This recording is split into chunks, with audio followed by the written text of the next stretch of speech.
Assalamualaikum warahmatullahi wabarakatuh. Selamat malam, selamat pagi, juga selamat siang ya bagi kalian yang mendengarkan podcast ini. Dimanapun kalian berada, tetap salam baca untuk sobat baca semua. Oke. Kenalin dulu ya, nama gue Jamaluddin sebagai Presiden Angkringan Baca 17. Hari malam ini kan karena kita syutingnya malam ya. Iya. Jadi malam ini kita kedatangan tamu. Kenalan dulu lah. Oh iya, halo sahabat reptil ya kalau di channel saya. Perkenalkan nama saya Muhammad Nasir Anwar Fadil. Kalau di channel saya itu Petualangan Nasir. Ya. Nanti bisa lihat channelnya ya, Petualangan Iya. Nasir. Jadi malam ini kita akan ngobrolin seputar dunia pereptilan. Oke. Hal yang perlu kita tahu bersama bahwa ternyata dunia pereptilan itu seru ya. Ya lumayan seru banget bagi saya. Kamu sendiri, Sir, dengan sendiri kenapa suka dengan dunia reptil? Karena reptil itu salah satu makhluk hidup yang sangat unik gitu, sangat unik dan sangat menarik, banyak coraknya juga gitu, banyak warnanya, ada yang warnanya merah, ada yang warnanya biru, ada yang warnanya hijau gitu. Yang membuat saya tertarik karena itu salah satunya. Mulai kapan tuh kenal dunia reptil tuh, mulai kapan? Itu sejak waktu masih kecil, masih 6 tahun. 6 tahun ya. Iya, masih ya udah lama. Jadi udah hampir berapa tahun sekarang? Wah, udah berapa ya? Hampir 19 tahun. 19 tahunan lebih lah Lebih gitu. ya.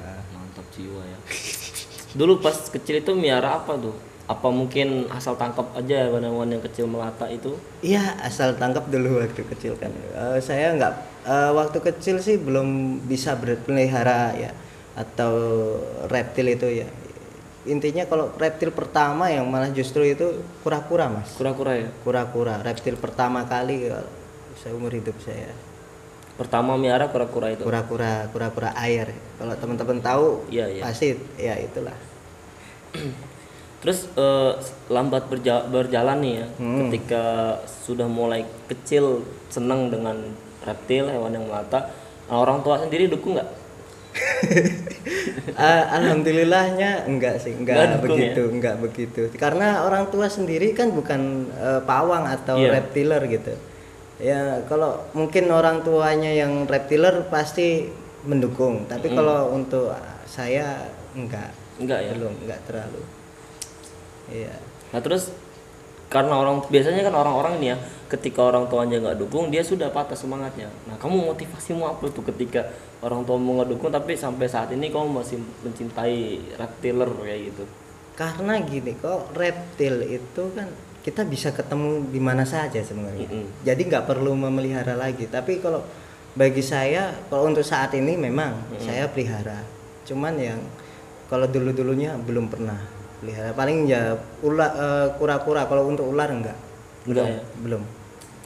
Nah mulai melihara ular itu pas kapan itu? Kan awal kura-kura nih. Nah untuk melihara ular sendiri itu pas umur berapa? Atau mungkin pas sekolah SMP atau SMA waktu dulu pas pertama kali melihara ular?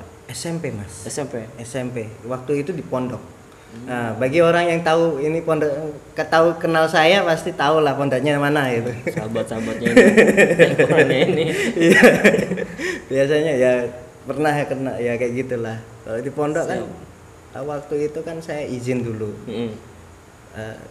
Ke pengurusnya Pak Yai sama ustadznya kan rembukan gitu. Kita kumpul gitu. Saya ikut di situ, Pak, saya pengen pelihara ular gitu. Iya. Kira-kira diizinin nggak? Ular yang mana dulu? Saya ular itu waktu itu pertama kali ya bohong sih sama ustadznya. Betul. Bohongin, ularnya nggak berbisa kan? Iya. Padahal berbisa. Ya itu, padahal berbisa. Waktu itu kan setelah itu ustadznya kan belum tahu. Iya. Tak kasih tahu habis itu. Tak kasih tahu dengan surat izin untuk peresmiannya, gitu, biar nggak ilegal lah gitu. Saya bikin surat. Nah di situ ada namanya matre, jadi hitam di atas putih gitu. Iya, iya. Ya, aman. Nah, waktu itu kalau bagi yang teman-teman tahu pasti ya kalian sudah tahu sejarahnya lah. Iya, iya. Itu pada saat pertama kali miala ular. Iya, Itu ular apa itu yang dipela dulu? ular kobra. Kobra. Kobra dan ini apa namanya itu weling ya juga. Weling. Pernah pelihara weling, tapi kalau yang weling itu sudah mau pulang gitu, mau apa namanya keluar dari pondok. Betul, betul. Lah ini untuk bagi kayak saya nih ya, buat bagi pemula nih. Ya, Biar mengetahui ular ini ternyata berbahaya atau tidak, itu dari mana sih ngeliatnya? kalau saya dari jenisnya mas, Jenis ya. dari jenisnya karena ular itu ada yang serupa dengan ular yang berbisa gitu. Ada yang serupa pula yang ular yang tadinya berbisa, kayak kelihatannya berbisa tapi padahal enggak. Enggak. Heeh. Itu ada. Makanya kita nggak bisa dari fisiknya, bentuk kepalanya atau bentuk ekornya itu nggak bisa. Dari jenis yang penting ya. Dari jenis itu. Tahu jenisnya. Kalau kalian pengen tahu jenisnya ular itu, bacalah buku itu, banyak itu buku Iya. tentang reptil itu. Harus tahu jenisnya, berarti kita juga harus mengetahui literasi Iya. soal ular ya. Iya gitu. Jadi nggak sembarangan comot aja ya. Bener. Kalau comot nanti tahu-tahu itu ular berbisa, ya Wassalam gitu. wassalam kita. Iya. Parah ya. Sekarang nih di bawah ya ular ya. Iya. Bisa. Tunjukin nggak, mau ditunjukin? Oh iya, ini jenis ular Reticulatus piton atau ular sanca kembang ya kalau di Jawa itu. Saya nggak usah megang ya, udah nggak apa-apa aja. Nggak apa-apa. Ini ular, salah satu ular yang nggak berbisa ini mas. Dia ular ini kan ini hasil ternakan ya, bukan hasil alam, beda. Kalau hasil alam nggak pernah berani saya tunjukkan di sini. Pasti ada di sini, pasti tak kasih plester gitu biasanya. Untuk biar lebih nggak bahaya ya. Iya gitu. Tapi kalau ini kan jinak mas. Bukan jinak, sebenarnya tenang. Tenang ya. Ketenang karena untuk ular itu nggak ada kata jinak. Saya yang nggak tenang ini di sini. Karena mungkin belum terbiasa. Iya benar. Mau nyentuh? Nggak usah kamu aja sudah. Ya Tunjukin udah. aja, saya pengen lihat Ya, aja ini. bener ternyata. Oh, tak kira segini tadi di bawah. Oh Iya. segini, kaget kita ngelalarnya. Ya itu. Namanya kan saya udah Iya, iya. tadi ini panjang sekitar 1,5 meter. 1,5 meter ya. 1,5 meter. Ya ini peliharaan dari kecil. biasa dari kecil. Iya. Dari udah jinak seperti ini ya. Luar Bukan biasa. jinak mas, tenang. Tenang kalem. ya. Ular nggak ada yang jinak Nggak ya? ada yang jinak. Karena lagi kalem aja. Kalem aja. Kalau di dalam kandang ular kayak gini, wah, mas, kalau saya nggak berani pegang pakai tangan kosong kayak gini, nggak berani. Iya, iya. Di dalam kandang, karena dia teritori, semi teritori. Karena kalau di dalam kandang kan biasanya saya ngasih makan gitu kan di dalam kandang, biar ternyata kalau ular itu kalau di dalam kandang itu galak gitu. Oh iya. Tapi kalau gini lagi tenang deh ya. Tenang. Dan dia ini habis shedding ya, atau ganti kulit. Ganti kulit ya. Istilahnya kayak gitu. Ya udah, ini tak masuk terus. Tak masukin Iya, aja. biar lebih tenang lagi aja ya. Iya, Nanti karena bahaya ini kalau bahaya. Sayanya juga nggak tenang ini lagi. iya ini. Ampun. Luar biasa ya. Terkadang kalau untuk ular ini kan biasanya ada jenis-jenis ular yang berbahaya di Indonesia itu banyak masuk. Ular yang jenisnya berbahaya, bahkan di Papua pun ada ular paling berbisa nomor 2 Iya. setelah king cobra. Apa itu? Namanya heka. Heka. Itu ada dokter dari itu kan dia meneliti bisa ularnya ini kayak gimana gitu. Ternyata dia kan pakai alat safety, walaupun pakai alat safety masih bisa menggigit. Ya, dia masih bisa menggigit karena untungnya saja di heka di Indonesia cuman ada di Papua. Ada di Papua ya. Di Indonesia yang khususnya untuk Pulau Jawa ini nggak ada ini. Kalau ada yang pelihara pas ya itulah. Kalau dia lepas ya bahaya. Hati. Bahaya banget. Meresahkan satu RT itu kalau dia lepas itu. Bener. Apalagi kalau orang-orang yang belum nggak paham tentang ular kan. Iya. Wah, bahaya banget.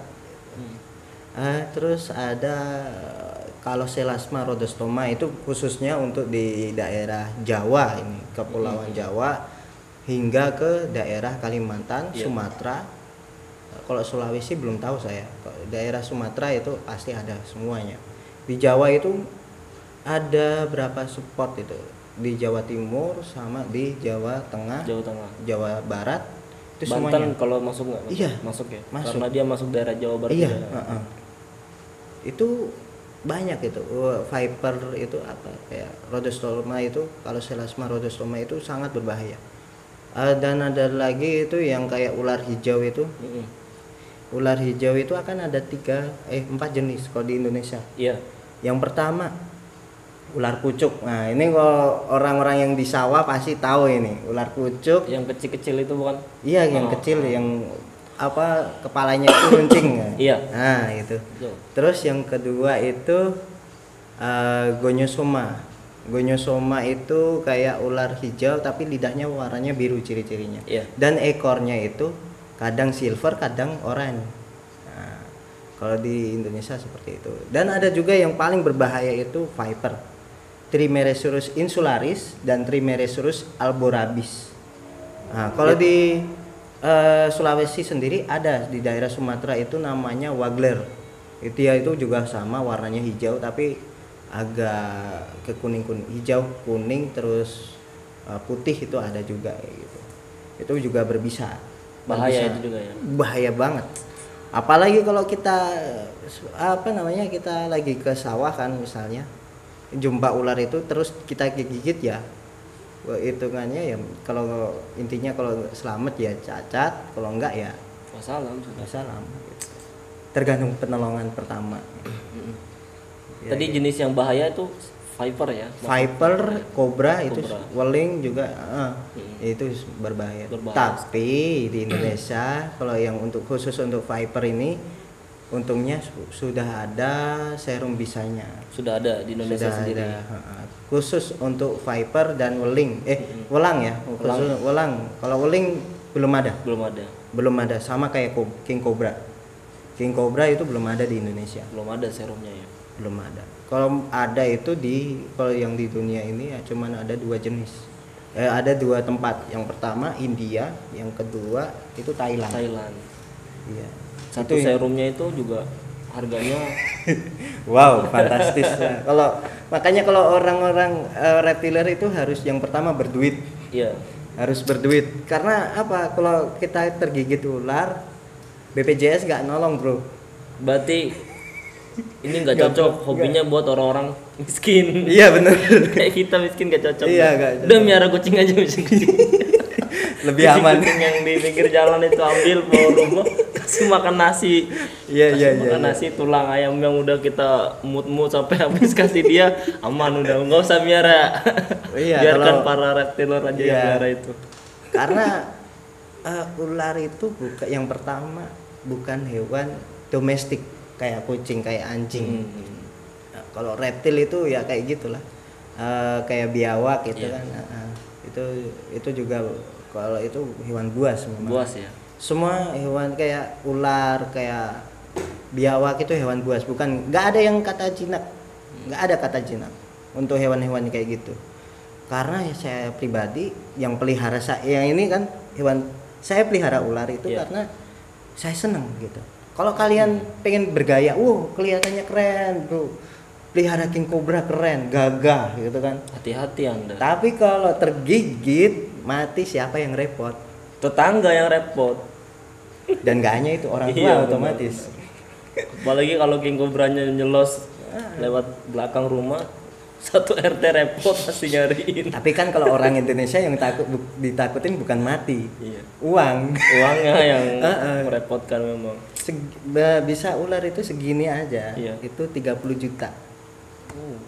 Ya seharga motor lah. Paling ini 30 juta mah udah paling murah. Paling murah. Ada yang lebih mahal lagi, sekitar puluhan mah. Bahkan kalau orang-orang lain yang lihat itu, wah, pokoknya pelihara ular itu bukan untuk gaya-gayaan saya. Emang dari kecil pengen meneliti ini ular kayak gimana kehidupannya di alam, kayak gimana ini cara perawatannya gitu. Dan itu juga untuk edukasi juga ya. Iya, Artinya nggak beberapa orang yang dari segitu banyaknya orang, cuma beberapa yang memang punya spesialis di bidang itu kan. Iya, benar. Benar. Nah, di komunitasmu ya, kamu bagiannya apa tuh di komunitas? Kalau bagian saya anggota, Mas. Dengar-dengar suka jinakin ular kalau lagi di kandang apa, kalau lagi di masyarakat ada ular, kamu yang dipanggil ya? Iya, itu saya bagian rescuer juga di situ. Karena kita kan kalau istilahnya kalau di agama kita, kepercayaan kita kan ya kalau kita nolong sesama hidup, Iya. kita akan ditolong balik. Betul. Kita akan ada namanya timbal baliknya gitu. Iya. Kalau saya nggak mengharapkan itu, tapi saya menyadarkan bahwa manusia itu harus berdampingan dengan alam. Karena kalau kita nggak menyatu dengan, kalau kita gini, kalau saya gini, kita hidup di dunia ini, kita bergantung dengan alam kan. Nah, berarti otomatis kita harus secara otomatis kita harus berterima kasih dengan alam. Betul. Contohnya aja kayak gini. Kamu misalnya tidak membuang sampah, itu termasuk salam, itu termasuk melestarikan gitu. Iya. Daripada jujur saya itu perusak alam, tapi sadar akan kelestarian. Karena gini, moto hidup saya itu sayangi alam terlebih dahulu daripada sayangi alam terlebih dahulu daripada kita menyayangi pasangan kita.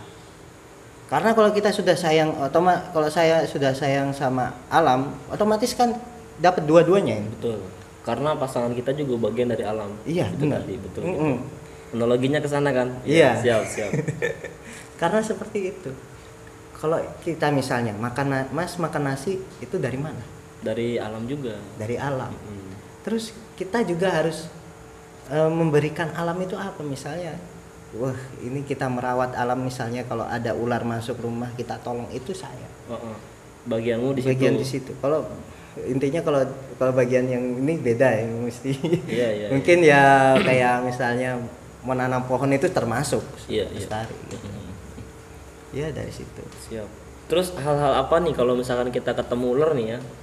Entah lagi main di sawah atau lagi ngecamp atau lagi nanjak daki gunung kan, biasanya kan itu kan kita di alam lepas nih.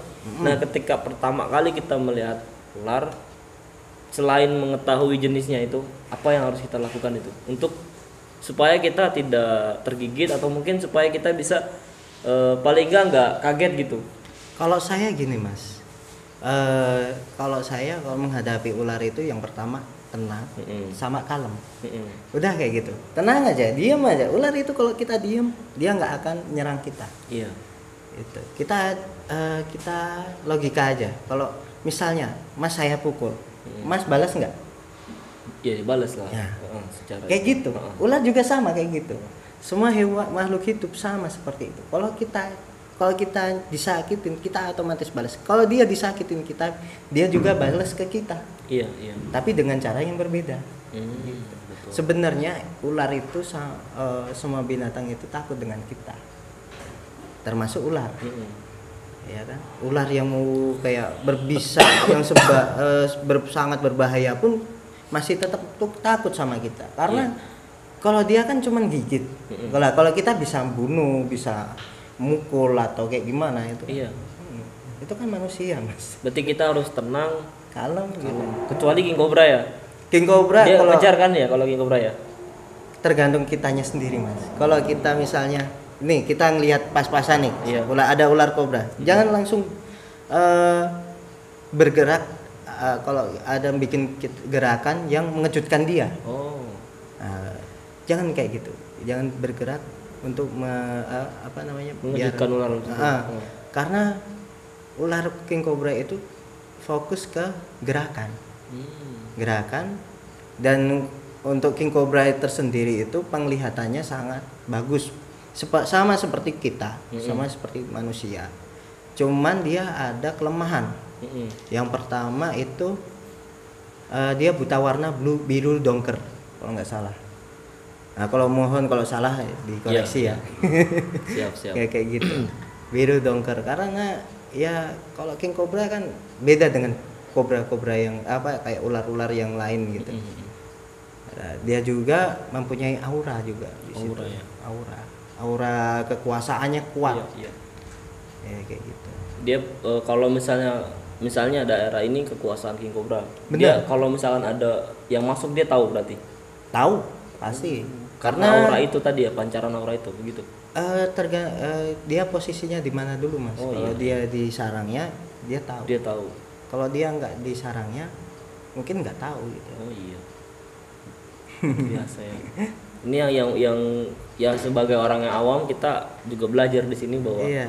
pentingnya juga edukasi tentang hal-hal seperti ini, dan kita nggak bisa dapat ini tuh di pelajaran sekolah, nggak dapat. Nggak bisa. Kalau kita nggak pergi ke komunitas itu tadi ya. Benar. Atau mungkin yang hobinya juga nggak, misalkan kalau hobinya nggak seputar dengan reptil ya sudah, kita nggak bakal tahu sampai kapanpun tentang dunia pereptilan itu kayak gitu. Soal kan ya mau nggak mau ya memang kita sudah hidup berdampingan dengan mereka kan ya, seperti benar sekali, karena hidup kita itu hidup tidak sendiri. iya, ekosistem kita terbentuk kan. Dan saya dulu pernah tanya sama seseorang itu, mas kenapa sih kok ular itu hidup selalu masuk ke dalam rumah? Ya aku bilang, kita kan hidup di alam ini kan nggak sendiri. Terus kenapa kok banyak ular itu masuk ke dalam rumah, sering kemasukan ular itu rumah itu kemasukan ular itu sering, karena yang pertama ya habitatnya di mana. Iya. Dan kalau itu pun rumah itu dibangun di sawah, itu Iya. kan otomatis itu kan habitat. Habitat dia terusik sudah. Iya, di situ. Makanya kalau ada rumah kok di pinggir sawah, ya jangan kaget kalau kemasukan ular. Iya, betul. Karena itu habitatnya dia, karena alamnya sudah habis, ya otomatis ya di situ tinggal. Betul. Apalagi kayak banyak penebangan hutan secara liar itu merusak ekosistem mereka Benar. gitu kan, betul. Ya kembali ke itu, bisa jadi kembali ke kita. Apa yang kita dapat, ya itulah. Oke, siap. Betul. Jadi untuk kedepannya kita harus sama-sama menghargai dan menghormati, sekalipun kita menghormati kepada para binatang tadi itu, artinya kita juga hidup di dunia ini saling berdampingan dengan mereka. Iya, karena itu sangat penting sekali. Sangat penting diketahui. Ya mungkin untuk sesi kali ini kita cukupkan, mungkin ke depan nanti kita bisa bicara dengan soal tentang lebih luas lagi dunia reptil yang ini kan masih awal aja nih mas, jadi biar kita tahu bahwa ternyata membedakan ular yang berbisa itu kenali dulu jenisnya gitu kan ya, dan lain sebagainya yang tadi udah kita bicarakan. Lalu bagaimana ketika kita ketemu hewan seperti tadi ular itu agar bersikap tenang, nanti kan kita bisa apalagi kalau misalkan kita yang memang pecinta kan sudah punya ikatan kuat dengan hewan itu kan, pasti kan ya. Iya pasti. Iya benar, kayak pecinta kucing juga sudah jalin ikatan dengan itu kayak gitu. Iya benar. Karena ya gitu. Oh iya, satu lagi mas, saya lupa tadi. Gimana? Kalau ular untuk masuk ke dalam rumah, saya nggak melarang ya untuk membunuh. Iya. Saya nggak melarang, karena itu misalnya kita nggak bunuh, itu udah membahayakan Iya.